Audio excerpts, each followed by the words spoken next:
Doctor, we talked about earlier the quickening. You talked about an increase in possession or exorcisms of 800%. 800%. In how many? In what span of time have we seen this increase?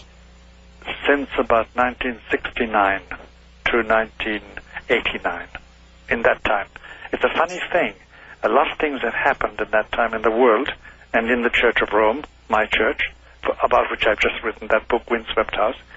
And a lot of it is negative. There's a lot of negativity.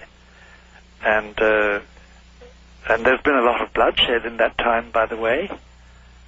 And there's been a lot of environmental damage.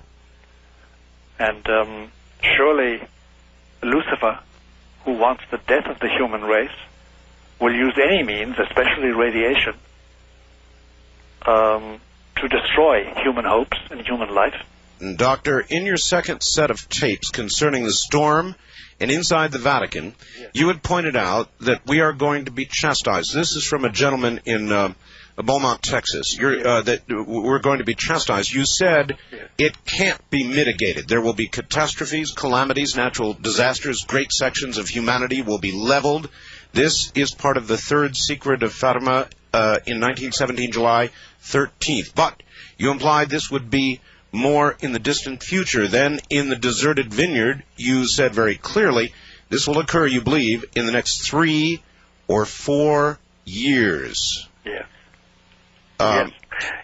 The time seems to be foreshortened as regards to what they call the chastisements, these punishments that are going to come upon us, and they indeed are starting in a remote fashion. But I expect them. One can always be wrong. In spite of my reputation, I'm not a prophet art, but I expect them between now and 2000. But not definitive, not the end of the world, not the coming of Antichrist, not the final judgment, not the rapture. A great change. A great change, however. A very great change. And, the old song, Keep Your Eyes on the Skies, I would keep my eyes on the skies from the beginning of this winter until the end of spring 97. Because depending on what happens in that time, we will more or less have a prognosis for what's going to happen between now and 2000.